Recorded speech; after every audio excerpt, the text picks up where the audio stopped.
So this is going to be the intro for today's video. The first one we made got deleted somehow. So this is basically going to be an installation for anyone interested on a Zex Nitrous kit. It's for a diesel application. And there's the SKU number on the kit. And Mason got it from Summit Racing. It was pretty cheap. Pretty reasonably priced compared to the other kits. And so basically from now on, it's just going to go to a full installation. So I hope you guys enjoy.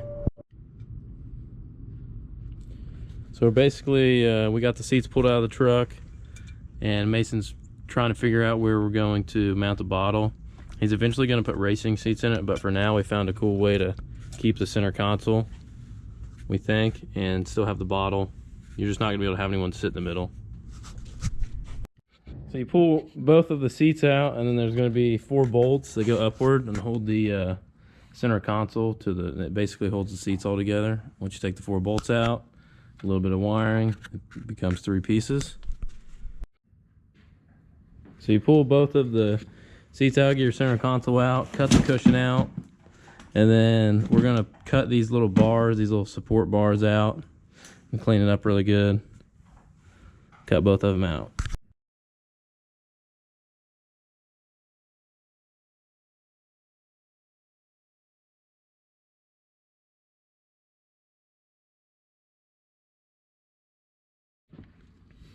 All right, we got the center console and the seats sit back in there.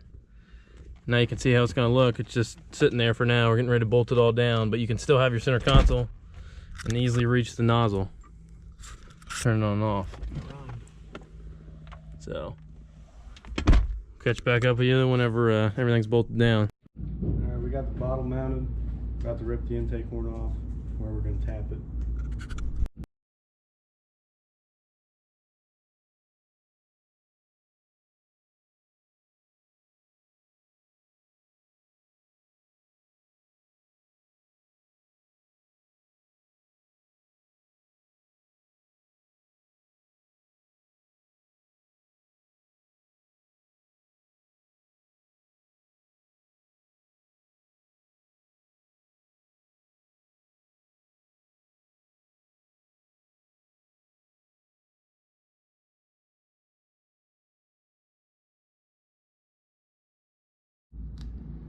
Got the intake off. He's gonna mount the jet right there.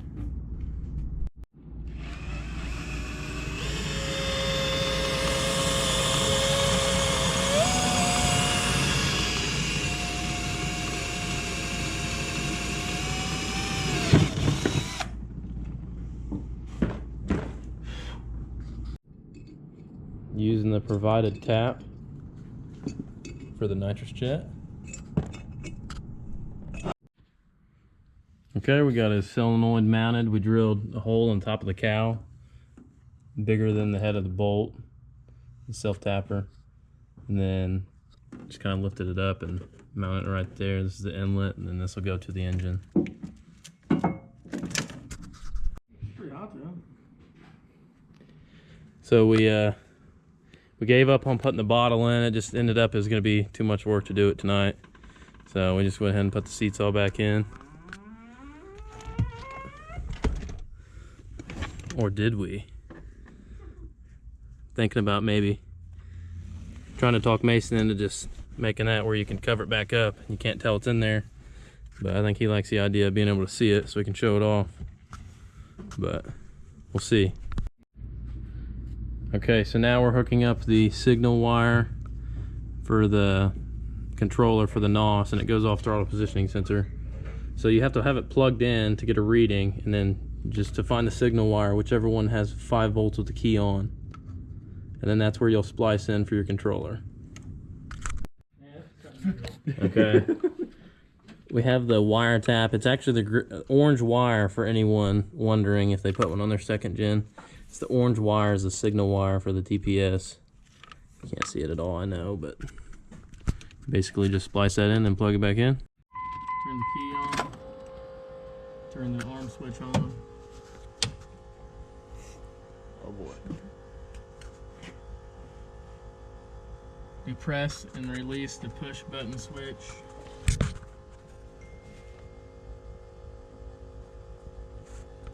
At this point, it should be red. This red light informs you that the unit is in learn mode. Get in the driver's seat and depress the accelerator pedal to the floor. Oh, that's great. Holding it there for 10 seconds. Release the accelerator pedal and go back to the TPS switch and observe the operation light. At this point, the light should be continuously flashing from red to green to off. It's telling you it's learned. Turn off the nitrous system arming switch. Then turn it back on. Go to the TPS switch and observe the operation light. It should be solid green at this point.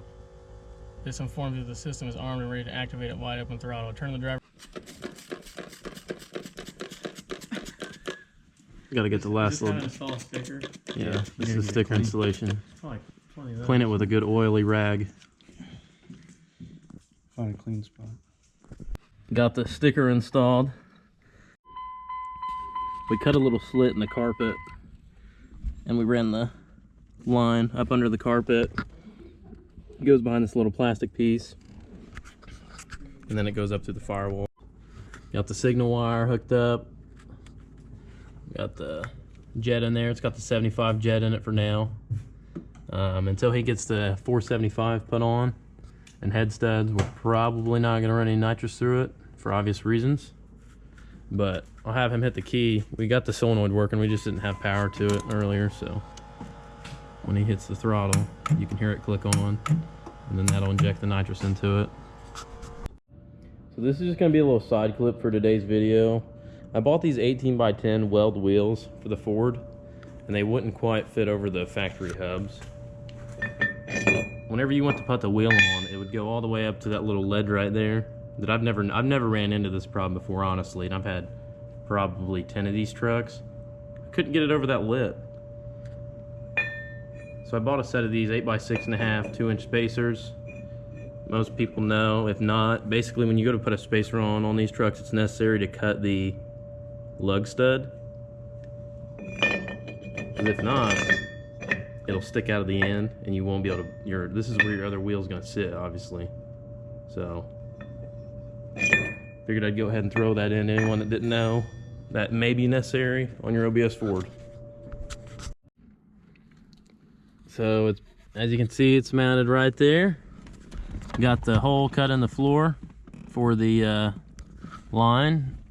Just bolted. We cut the carpet out and we're able to bolt it directly to the floor.